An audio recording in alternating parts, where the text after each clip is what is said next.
So these days, everybody knows that nothing important gets out of the government unless it's leaked. We have to get leaks for correspondence from Google and the NSA. We have to get leaks about how many freedom of information requests the NSA gets. We have to get leaks about the CIA's style guide. And that's sort of the perception, is that if we want anything, we've got to figure out a way to finagle it out of the government or steal it or get somebody to leak it. But actually, that's not the case. So a lot of these stories were actually misattributed as leaks, but really come from this wonderful tool that we've had called the Freedom of Information Act. Since July 4th, 1966, has helped journalists, rabble-rousers, and anyone else get important information out of the government.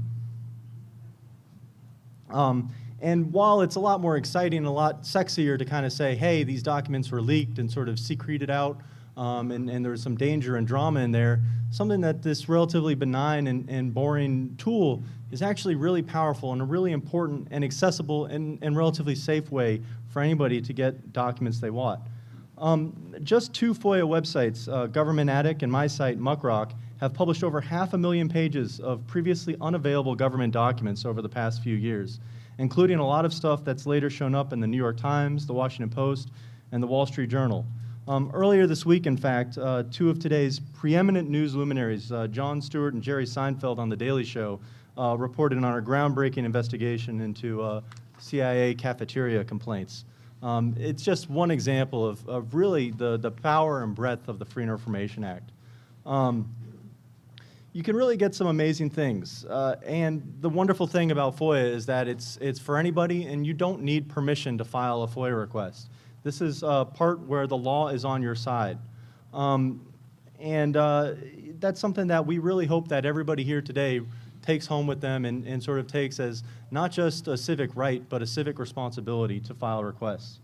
But as almost anyone who has ever spent time with FOIA can tell you, it's not a perfect process. Some requests can take months, years, or even over a decade before you see what you get, or even find out if you will get anything. Oftentimes, agencies aren't helpful, or it feels like you're messing around with a black box, and a black box that, even worse, has its own agenda, sending in instructions without knowing if anyone is taking your request seriously, or if it's even going to get you what you're interested in. But I'd like you to press through that. We now understand the broad outlines and even some of the specifics about how our government is taking watching the public pretty seriously. But we as a public also have an obligation and an opportunity through the Freedom of Information Act to watch what the government is doing, and FOIA is really an essential mechanism for doing just that. So today we're going to talk about, and this is speaking only for myself and not anyone else. In fact, I'm not quite sure I'm speaking for myself at all. But we're going to talk about not only why FOIA is important as a form of civic participation, and we really do believe it is, but also how you can use FOIA to make America a better, stronger, more open democracy. The Freedom of Information Act really is a unique tool where anyone can request documents from their government, and absent a specific reason not to disclose it, they have to give it to you. And these are documents you have literally already paid for to create through your tax dollars, so in a very real way, you already own them as a citizen and as a participant in this democracy. This is not to say that all parts of the government are subject to the Freedom of Information Act. In fact, there are broad exceptions to that. In general, the legislative and judicial branches are exempt from the law, although there's agencies within those that you can still get things from through their own version of FOIA, as are parts of the White House. But that still leaves hundreds of federal agencies, components, commissions, boards, and other entities that are subject to the Act. State, county, municipal, and local agencies are subject to their own local and state records laws. And FOIA plays an important part in something we've been hearing a lot about recently, which is government secrecy and government transparency. When you send an agency a FOIA request, the federal government is supposed to presume that the records are public unless there's a good reason why they should not be released. That's a powerful tool. Agencies are required to articulate why a certain document should not be released if that's what they wish to do. Under the President's very first act in office, his very first executive order back in January 2009, he told agencies to presume openness. In fact, when he signed this law, he explicitly said the following: For a long time now, there's been too much secrecy in the city. The old rules said that if there was a defensible argument for not disclosing something to the American people, then it should not be disclosed.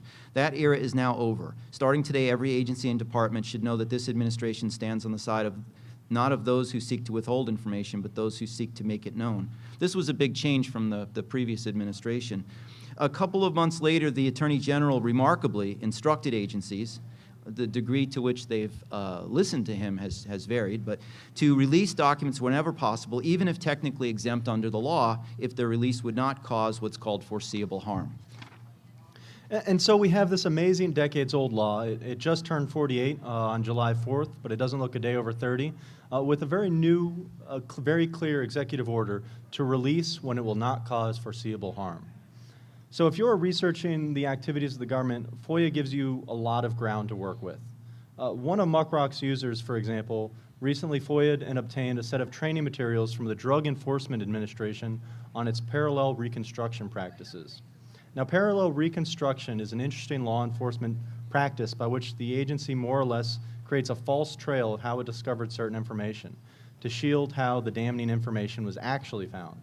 Maybe this is to hide certain questionable investigative techniques and keep those methods secret, or if the evidence was illegally obtained, this allows them to still bring it into court while otherwise it would be unusable.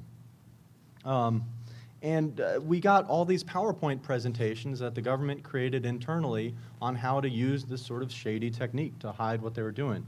And what this requester received really showed us a lot of new ground and shed light on some things we didn't previously know, including how, why, and when the DEA used parallel reconstruction, and including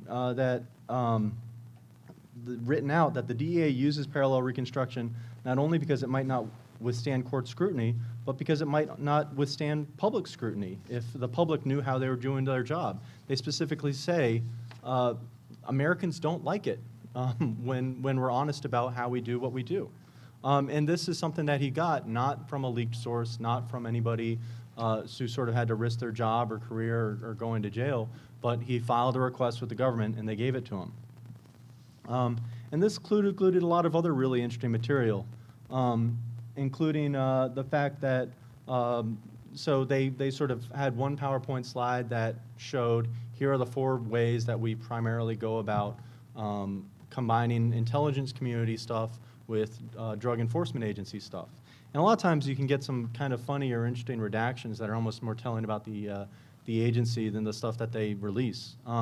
So for example, this is a slide of 4 things that they say the public is comfortable with, but they're not actually comfortable releasing the first one of those to the public. So CJ's request netted 276 pages of government documents, and it did take nearly 6 months to get those documents of back and forth with the agency, of being patient and persistence, but it only cost him a few dollars and a few minutes of his actual time, and CJ didn't have to worry about protecting his source, he's a reporter, because his source was official government channels. He didn't have to worry about maybe having to live the rest of his life under as a fugitive or anything else like that, because filing a FOIA request isn't quite illegal yet, although occasionally they will come after requesters. FOIA is also an incredibly powerful tool to explore history, particularly the history of our government, especially those important and perhaps controversial events and programs that have not fully seen the light of day yet. Government agencies produce a wealth of documentation and even official histories, many of them internal, just for internal use, which summarize what happened and why, but most of those materials never see the light of day until someone asks for them under FOIA, and they have to find out about them to ask for them, and that's why it's valuable to ask for lists of such things. For example, a FOIA request prompted the release of this history of the FBI and civil rights, which was actually created for strictly internal use to help encourage cooperation with the agency. The document, which naturally enough took a remarkably positive view of FBI history, it described how the FBI had a long track record of helping and leading the way on civil rights cases. But then someone spotted an interesting reference to the FBI's confidential file room, also known as Room 7231, which held masses of stuff that couldn't be stored elsewhere, even within the FBI's own file system. Now, one of the truly great FOIA powers is not when you ask for individual records, but when you ask for meta records, things like indexes, lists, databases, and other documents that don't just let you explore one thing, but hundreds or thousands of things, and can help create a broader understanding, or a lot of times help you discover new things to ask for under FOIA, which is exactly what happened in this case of the confidential file room. So a FOIA request was filed asking for a copy of the FBI files about the FOIA confidential file room, including an index of what was stored there. Ultimately, a few hundred pages of documents were released, and these were mostly memos back and forth saying what we want to add to the room, what we want to take away from the room now, and just a huge mass of documents over decades. And it described which files were added and removed and concerns and procedures around the room. The file was pretty messy, and it was formatted in a way that made it very challenging to read or to study.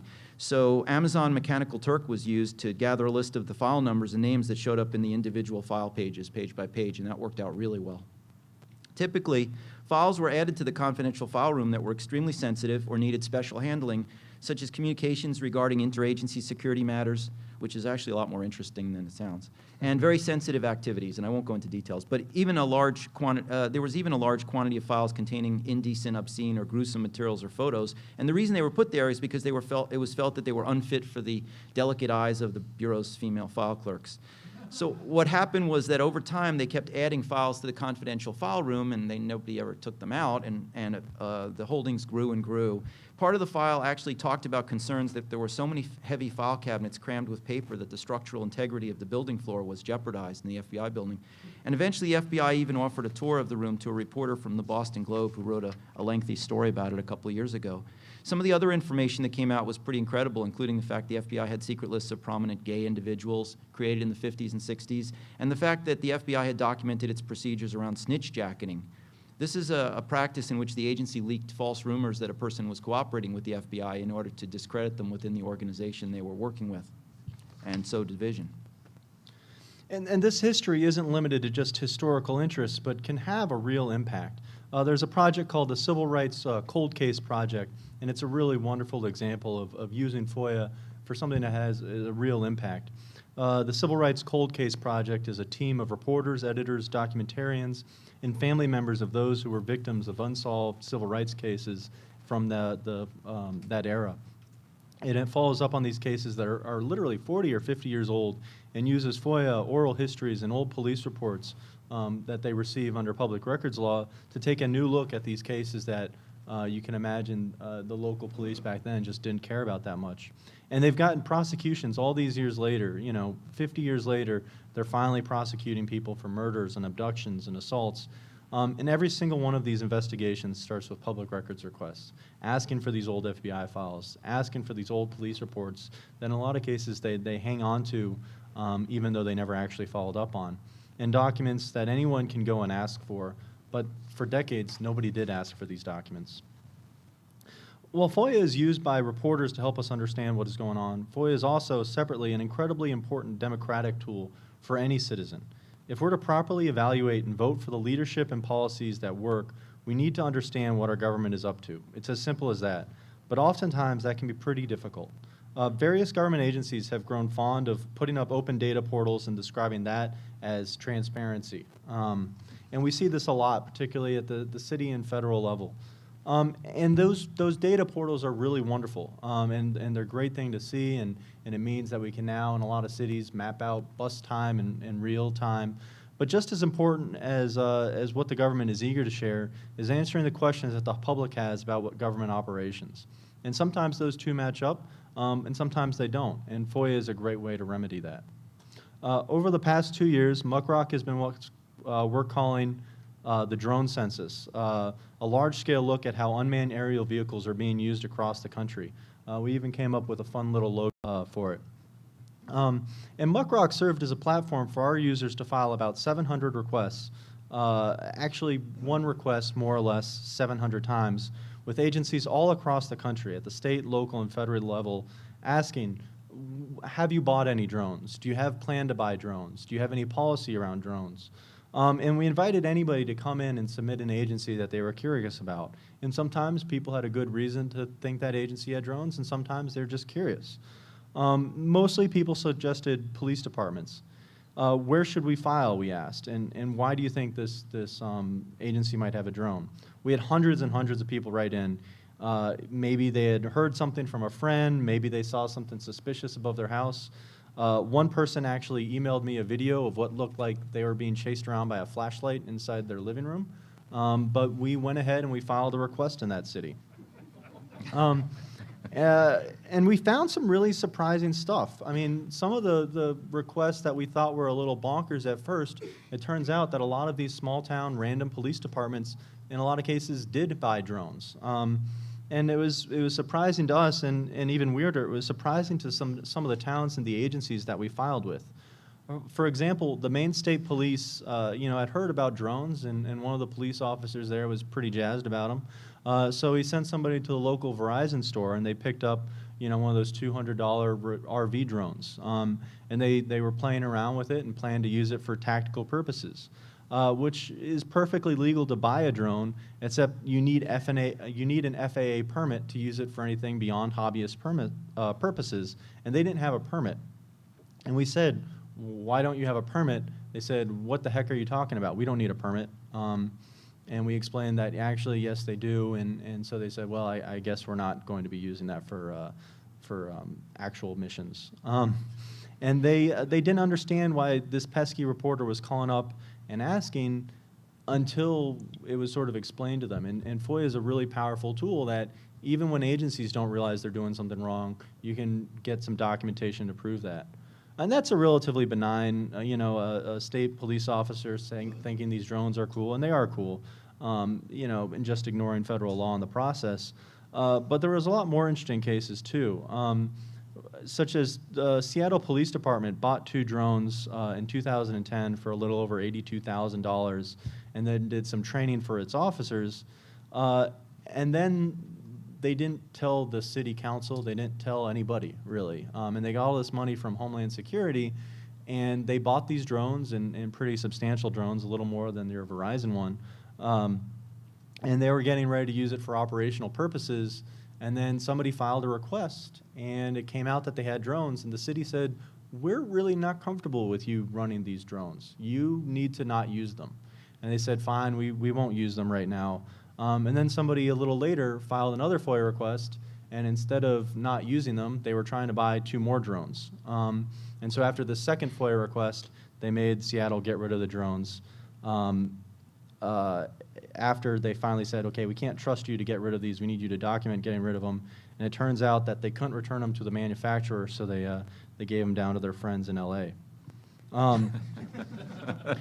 And this happens time and time again, where if an individual, whether that's you or somebody else, isn't asking these questions, isn't filing these requests, literally nobody is. And I think that's really one of the things that I took away from this, is that so many towns that we interact with at Muck Rock, we might be filing the first request that town has seen in years. And with some federal agencies even, we're one of very few people asking questions. And since these requests, they do have an impact. Seattle Police had to give back their drone. A few other departments have had to kind of explain why they lied in document responses. One really interesting case, we filed a request with San Diego, and San Diego said, we have no drones, we've never talked about drones, we don't know what a drone is, go away, you tinfoil hat person, essentially. And then a request to another city came back with a signed contract that the police in San Diego had signed for a drone. So you can find some really surprising things when you ask around widely. And it's great to sort of have these direct impacts on police departments as just a regular citizen, but more importantly, public records gives people a sense of what's happening in their name with their tax dollars.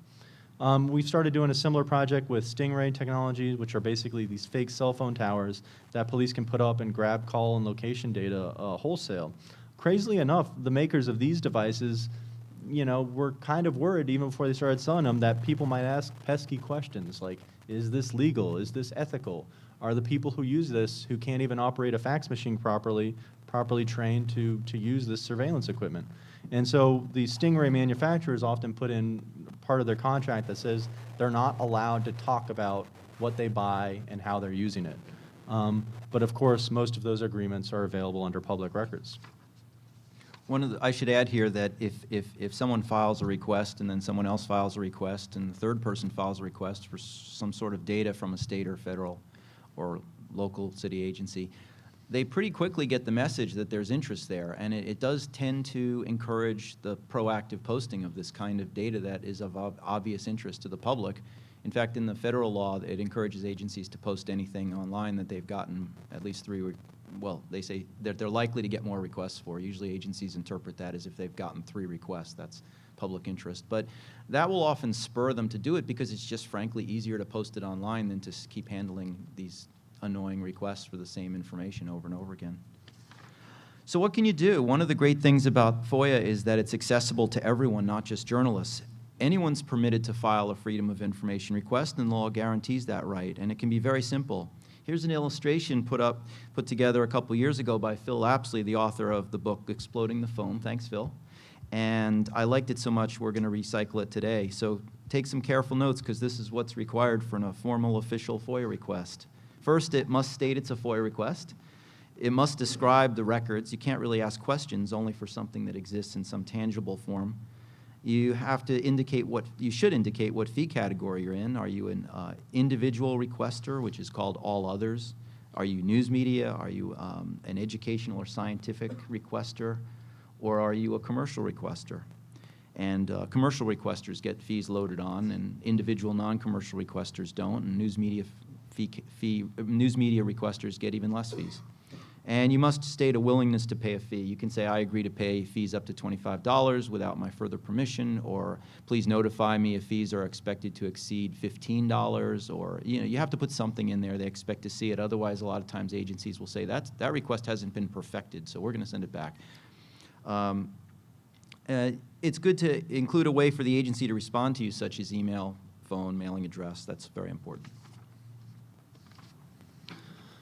And my goal today is for you to try this yourself. You can exercise this beautiful right you have to file a Freedom of Information Act request and dig up some information you find interesting or useful or you think the world should know.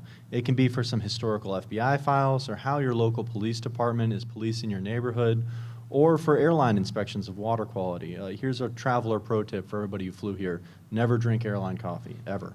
And we'll make it even easier for you by giving you a few thousand templates that you're more than welcome to borrow or copy as much as you want to.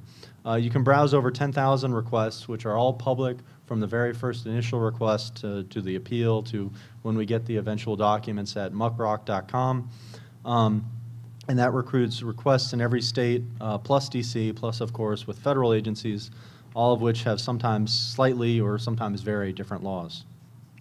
And on the Government Attic site, you can examine the results of requests through the FOIA logs that are posted, or go to a particular agency and see examples of documents that have been released by that agency, which often is helpful because a lot of times agencies will say, we don't give out that. We don't disclose that at all. That's totally exempt. And then you show them that not only have they given it out 2 years ago, but other agencies give out the same thing all the time. And there's a lot of turnover in these FOIA offices, and people are not familiar with what's been released before, and it's somewhat persuasive to show that, yes, you have actually released stuff like this before, and it hasn't caused the end of the world. So the list of documents that have been released, what's called a FOIA case log, is often very helpful. I helped promote the idea of that many years ago, and it's become very popular, which is identifying who's asking for what, and hopefully without intruding on too much privacy, it gives a sense of what kinds of documents the agency has been providing and people have been asking for, which is useful if you get to a point where you say, I want to ask for this, but I'm not sure quite how to frame it or how to put it in the form of describing it as a record. Because the black box that is FOIA sometimes has its own agenda or agendas, or it can be a complex structure of agendas, and FOIA is an intricate and interesting craft. It's best done as a participant activity rather than a spectator sport. So we have 2 workshops on FOIA we'll be running this afternoon in the U room. It's listed as on the 6th floor, but they've moved it for reasons that are unknown to me to the U room, which is down the hall. And the first workshop will be FOIA 101, a basic nuts and bolts FOIA workshop from 1:30 to 2:30. And the second is FOIA advanced strategies and tactics from 3 to 4 p.m., in which we'll cover some of the more detailed discussion on how to get into the strategies of answering requests, responses that are not very helpful or deny records. Sean Musgrave from Muckrock will be helping with the first one, and a noted FOIA attorney, Kel McClanahan, who's here, will be helping with the second one, and we'll be glad to work in more detail with you on those. And thank you very much, and we'll be happy to take your questions.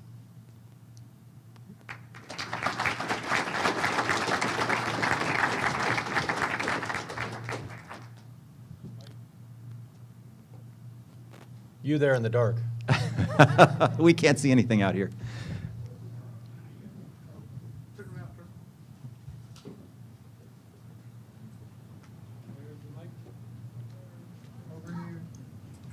Hello?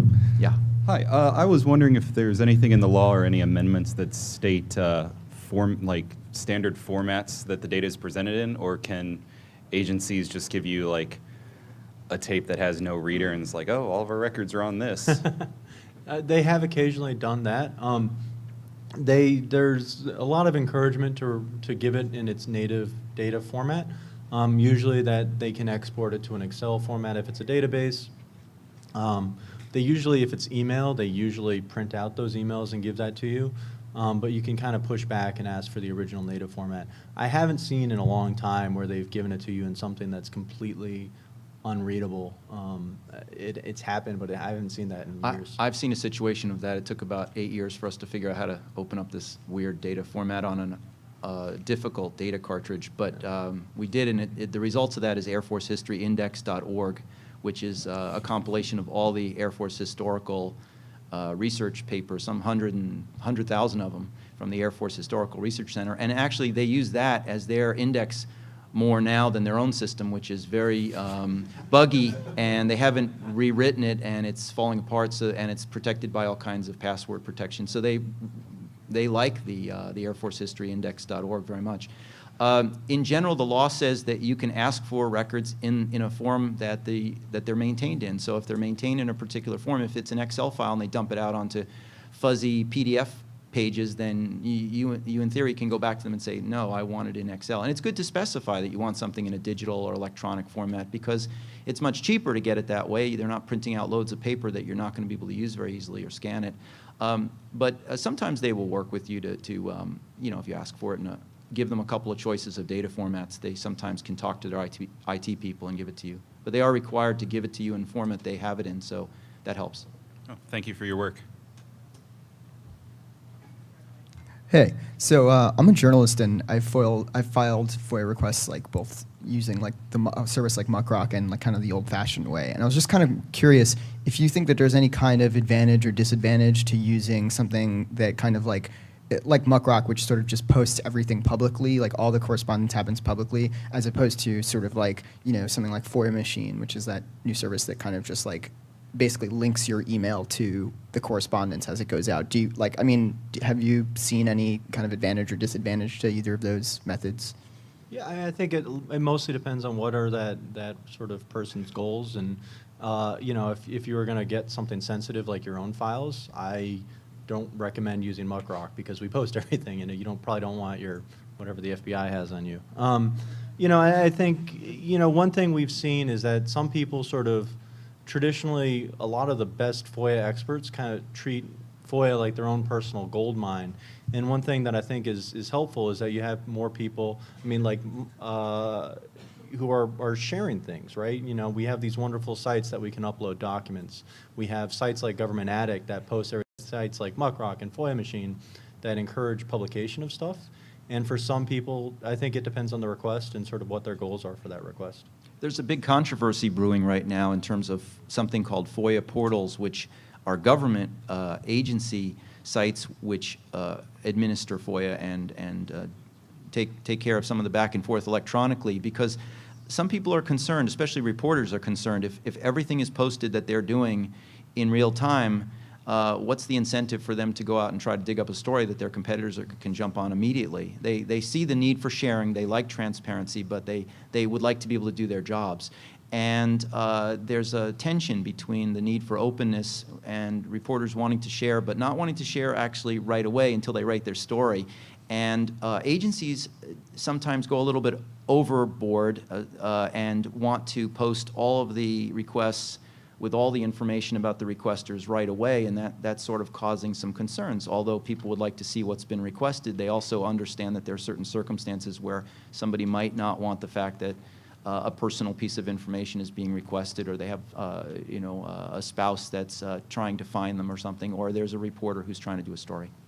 So that's a controversy that's definitely in the works right now as the government works toward more of these FOIA portals. So I think, as you mentioned, you can do FOIA requests for your own personal records that any government agency has. You can also do the FOIA requests of dead people who don't seem to have civil rights anymore. And it's a wonderful way to dig up information. You're wondering why you're wondering about that old story about your grandfather being arrested by the FBI. Well, get his file. Well, there is a website that was started up. I was one of the co-founders of that, getgrandpasfbifile.com. And, I had no idea, really. And getmyfbifile.com, which is the companion site, and it deals exactly with that issue. It's not, it doesn't cover all the agencies. It gives you sort of a starting point for people that have no idea. It was intended as a meme to spread through the genealogy community and other people who are interested in finding out about what's there. But it's more generalized. I mean, if you're a reporter interested in history of a certain area and you want to get the FBI file of some famous person that died, that's a useful, quick way to create the letter. And you don't have to put in any personal information. You can just print out the forms and they're all blank and fill them in manually if you want, or you can do it online and have it print out a nice letter for you. And if you are going to do that, I recommend, if you're curious about that sort of thing, don't wait till next week or next month or next year, because documents get destroyed. I mean, and that's something we are seeing is. There's a massive document destruction taking place because the FBI was running out of room, for example. Other agencies don't need to keep things forever, they feel, and they've been mining this stuff to either send selective items to the National Archives or to get rid of it entirely. So there's some things that are being saved for historical preservation, but the vast majority of material from the 20th century is being destroyed, and so if you want something, it's good to ask for it right away. How often do you find that the documents that you get, in your opinion, are overly redacted, and how do you handle that situation? If there's any national security implication at all, I mean, that's one of the big shifts, is that post 9/11, it's everybody loves claiming national security for everything. I work in Boston, and a reporter in Boston filed a request for parking ticket data in Watertown. And the Watertown police said that's national security after the bombings, and it's like, what? And you see ridiculous stuff like that, but you can push back on it. I mean, we got stuff on, we have found you can get a lot of really interesting material. One of our users just filed a request for Project Aurora documents recently, and we got all of this stuff about government testing cyber attacks, and I was surprised that we got a lot of that, and a lot of that was unredacted, and that's talking about critical infrastructure material. And it was all reviewed, and they did redact certain pieces of it, but they gave us a lot of that stuff. If you're talking about NSA or CIA, you're almost certainly not going to get much. Although one of our users, I don't know if they're here, has had really good success getting some NSA contracts, and it seems mixed success. Sometimes they'll give it to you, sometimes they won't. But that can kind of say, oh, we're working with this security firm, for example. So it's possible, but it is trickier. I would say that I've observed that in general, if the request is actually processed, which is a big step because a lot of times agencies use a set of criteria to toss it back if they don't feel it meets certain criteria, whether it's justified or not. But I would say 70 to 75%, maybe 80% even, of the requests can be received and have what people would consider a reasonable response. In the cases where it's not, it's a good idea to use the administrative appeal process, and it actually does work, and you can identify, for example, you can show the agency where they've given out things like that before and they haven't blacked out these things, or other people, or you can find different ways of showing that what they've claimed is not necessarily the case. For example, if they're claiming privacy and the person has been dead for 20 years, then maybe it's not such a necessary thing for them to claim. And I should say also, for national security information, there's a separate track besides FOIA that's called mandatory declassification review. I'm not going to go into details here. It's a totally separate track. You sort of have to pick which one you want. You can't do both. And the same document requested under FOIA, if it's classified, the agency says it's classified, it stays classified on appeal. Maybe even if you go to court, the court might agree because the courts don't look too carefully at that kind of thing. If it goes through FOIA, there might only be a 10% chance you'd get it.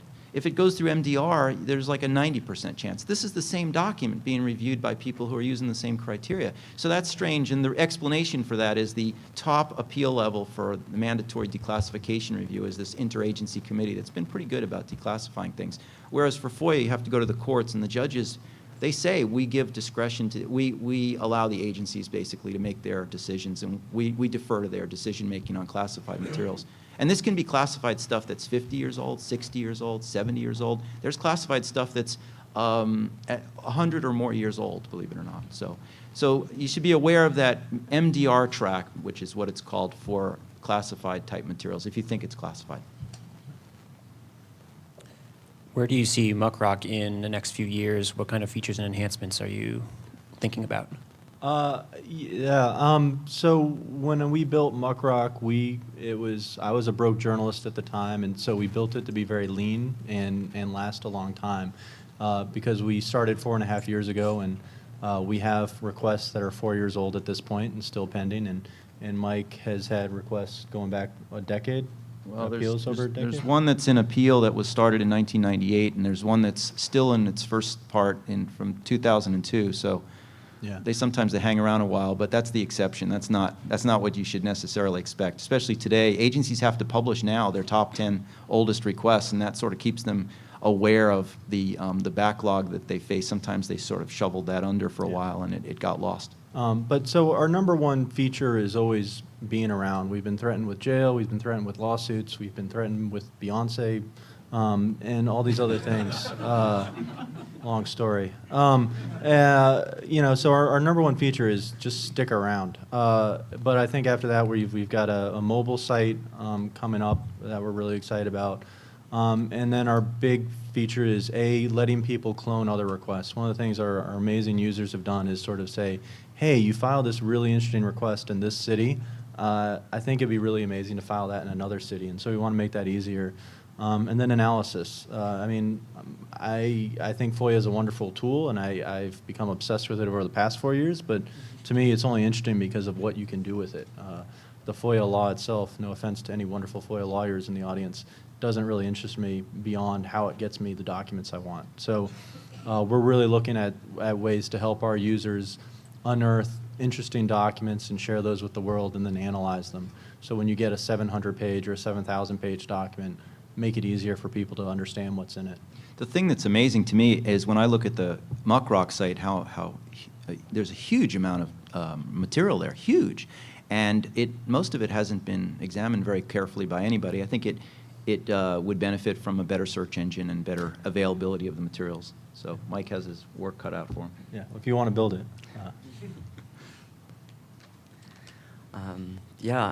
My question relates exactly to that, to the amount of documents you might receive from a request, and that it is very difficult to make sense of it. And I got hooked up on the story you told about this crazy secret FBI room, and it was and then Mechanical Turk was used to make sense of these documents. And I wonder how often this happens, because to me this sounds like a very weird story ethically, when I think that Mechanical Turk workers who might be, I don't know, sitting in an internet cafe in Pakistan, helping us to execute our luxurious first world political rights. So yeah, I'm interested in that, in that point, how this can be made, or how you see this relation. Well, I think that example was an extraordinary example. I haven't heard of that being used for any other FOIA work, although there may be reporters who have tried it, but I doubt it. ProPublica uses Mechanical Turk a lot on FOIA. Oh, they do. I think that the emphasis has been on electronic digital solutions, OCRing, better data mining, and when I went to a National Institutes of Computer-Assisted Reporting conference. There was all these reporters there working with this kind of exact problem, and they were talking about some of these electronic tools that were out there, and they're remarkable, absolutely remarkable. So I think the Mechanical Turk was just an interim solution for one particular case, which was very difficult to use. But in the whole, I think that the idea is to persuade agencies to provide records in a more useful format, in electronic formats that they themselves use, and so it's easier for them to provide, and it's easier to use them for whatever purpose you want to use them for. Do you have to be a U.S. citizen to file requests, and do you have to be resident in the U.S.? No, Yeah. but some states require you be a citizen of that state if you're filing a state or local request. There was recently a big fight over some states who have that in their law, which says you have to be a citizen of that state, residing in that state to use it. They had an exception for some journalists. There was a big fight. It went all the way up, I think, to the Supreme It Court, was a perhaps? Supreme Court And case. the Supreme Court said, yep, they can insist that you be a resident of that state. I think it was a very poor decision, but that's what it was. In the for the federal law, that may change, and people use proxies, by the way. It's not hard to find someone who will file a request for you in that state. It's just an annoyance. If you, for the federal law, you can file a request. Anybody in the world can file a request, but if they think you're asking from a foreign, as a representative of a foreign government, or you're a fugitive, they will refuse your request. And you may have to prove that you're not a fugitive or a foreign intelligence person, foreign government agent representative. But those are few and far between. Generally, the agencies do respond to requests from non-citizens and people in other places. Yeah, I mean, one of the big things we've at Muckrock been doing over the past 2-3 years is building a proxy network, because like Virginia and Tennessee are very much against outsiders interloping in their affairs. But you know, if they throw up red tape, you can always find more red tape to throw back at them, and they usually back down because they want to get home and watch Jeopardy. I know we're going to talk. I know we're going to talk about details of how to strategize with FOIA later, but I want to mention one thing that's very interesting. And Kel McClanahan mentioned this before as well. Has mentioned this in the past. Is that when an agency comes back and redacts a whole bunch of stuff and says non-responsive, that means they don't want to provide a reason they don't want to give it. They just think it's not really relevant to your request, but they took the time to black it out within the pages they're giving you. People have gone back and asked for all the non-responsive material, and that serves to get you everything you want. So there are strategies you can use to get around some of the agency hurdles. Yeah. Just one little quick plug. Muckrock has an API that nobody's used besides us, and if anybody's interested in mass downloads or playing with a huge FOIA data set or just agency data set, get in touch with us, and it's free, and you don't even have to have an account to use it. That should be on your slides. It should be.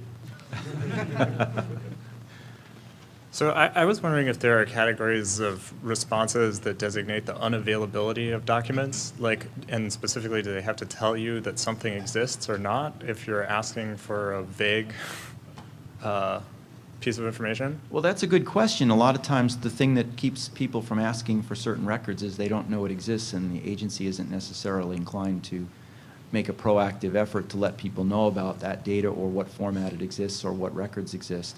The FBI has something interesting called special locate. If they can't find a file in their system, and they have lots and lots of files, so there's things they can't find sometimes, they come back and they say they've put it on special locate. Someone once asked for a list of all the special locate files, and the FBI said they had no such record. So I don't quite understand that, but I don't know if Mike has anything to add to that. Sorry, I missed the question.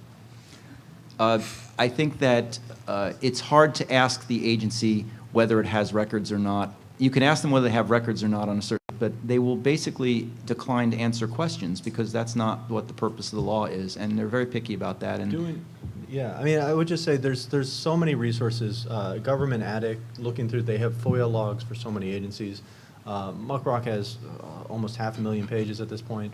Document Cloud is another website, and sometimes before I file a request, I just search on there and I look for what forms agencies use, and I find something that's related or maybe the cousin of the document I want, and points to it, or reading sort of regulatory filings is a really good way of sort of cornering them and saying, oh, we don't have any reports on this. And I say, well, by Congress mandates that you have a report on this. And then they'll go back and like, oh, Yeah, we do. The agency FOIA officers would like us to probably say that each agency in the federal government has a FOIA public liaison whose job is to answer questions of this sort. And you can call them up and you can say, I'm interested in asking for something along these lines. Do you guys have this kind of thing? And, you know, it can't hurt. Sometimes it can, most of the time it's useful to ask that kind of a question if you can. Have you ever had any luck getting information from the NYPD? We recently got their FOIL guide after they claimed. Is Sean in the room? So yeah, we've filed a lot with NYPD. They are police departments. When you're talking local level, police departments are pretty much the worst as far as transparency goes. They're great in a lot of ways, but they're the worst in transparency. And NYPD is the worst of the worst when it comes to transparency in that respect. Tell them about the FOIA guide. Yeah, but we filed a request for their FOIA guide because they just weren't giving us anything. And so we said, okay, help us understand how you're not able to do your job. And they said, well, we don't have a FOIA guide. And then another request got their FOIA patrol, or their patrolman's guidebook, where they actually somehow, I think somebody else had sued and gotten it. And then we filed a request for an updated one and pointed out that they had released the old one. And then the updated one, it had their FOIA guide in the middle of this other guide. And one of the requests we filed was a lot of records retention schedules. Each state and a lot of agencies have a records retention schedule, which says, these are the documents we have, these are who is in charge of them, these are how long we have to keep them all. And those are a great resource, because then when an agency says, we don't have X, we say, well, your records retention schedule says you have X. It says you have to keep it for 6 years, so I want 6 years worth of X. And that has been very helpful in getting NYPD to slowly push back. But there's a lot of lawyers who are very happy to discuss pro bono suing NYPD just because they have such a terrible record. But each agency that we've filed with has a page on our website, and so you can see where we've been successful, where we haven't been successful. But I think starting with the records retention schedule, starting with the FOIA guide, it was a really amazing document we got that kind of detailed every single type of document we had, and they gave us a lot more help in getting anything out of them. Yeah, the records retention schedule, I can't stress how valuable, how golden that is as a tool to figure out what to ask for, because it gives you the entire records set of the agency in general categories, sometimes quite detailed, though, in how long they keep it and where it is and who administers it. In fact, the National Archives quietly, about a year ago, I guess, they just published online the records retention schedules going back decades of all the federal agencies. And it's really a roadmap to the entire record-keeping system, and it's quite useful as a guide. NYPD is interesting also, and we can get on to the next question after this, but they created their own fake classification system. They hired a bunch of ex-CIA people, and the CIA people are like, you know what we miss about the federal government? Classified documents. And so they made up like this stamp. They just bought a stamp that said secret and started stamping stuff. There was no legal backing behind this. There's no state classification system, and they just started classifying stuff. And it was very frustrating and amusing when they started saying, "No, we can't release that. It's class." What are you talking about? That's not a thing for you. So you gotta be careful. But then getting documentation on how they just made this process up was pretty amusing. So thanks to the Snowden leaks, we have a lot of classified records, a lot of detailed information on these classified programs that I assume they probably wouldn't have released to me under FOIA. No. But I'm interested if there are ways to seek, like techniques for seeking unclassified records or footholds in those documents. Yeah, it's a good question. So I think they won't talk about something like the drone program. They wouldn't talk about, and when the administration doesn't officially acknowledge something, it's very, very difficult to get something out of there unless you can prove an official publicly acknowledged this program. But once they spoke out publicly about the drone program, once they created IC on the record, is a Tumblr account that the intelligence community runs. And now that they've started publicly talking about this, that means something was declassified. And using that, reading IC on the record very closely and looking at what they've released previously, the EFF has done a really good job of keep suing them continually for documents.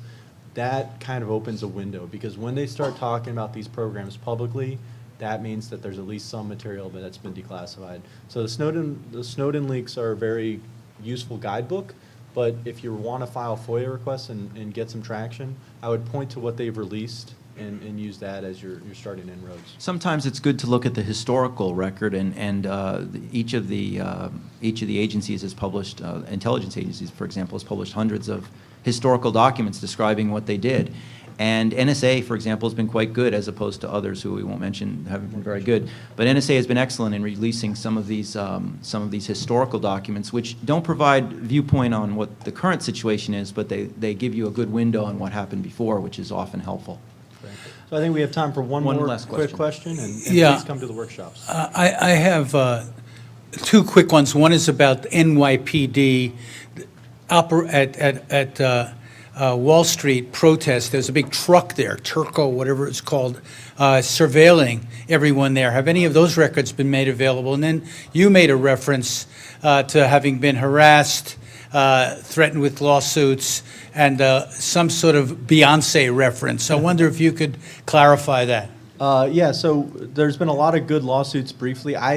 We've gotten some Occupy Seattle documents, our users have, and there's been a lot of lawsuits against NYPD for Occupy and Wall Street documents. So yes, there's been some stuff released. I think a lot of stuff released. I think there's probably a lot more stuff that hasn't been released, but a lot of that had to be sued over. And as far as Beyonce, so when Obama was inaugurated for the second time, the second inauguration, Beyonce performed, and we filed a request for her performance materials. So there was the big lip syncing controversy and we said, well, if it was lip sync, that means there had to have been recording that was done by the Marine Band, which is a U.S. agency. And so we got a bunch of tracks from the Marine Corps Band, not actually including Beyonce. So a lot of Beyonce apparently is not subject to FOIA in any capacity. And which was weird because I kept reading, I'm like, why aren't they giving it? It was recorded by the Marine Corps Band, but they said, no, but we'll give you these other documents, but if you post them, it was a score composed by John Williams, and the music was performed by the Marines, but the musical arrangement was under copyright. They said, we'll give it to you, and you can listen to it all you want, but if you post this on your website, the John Williams estate will likely sue you out of business. Or not estate since he's alive, but John. Thank you all very much.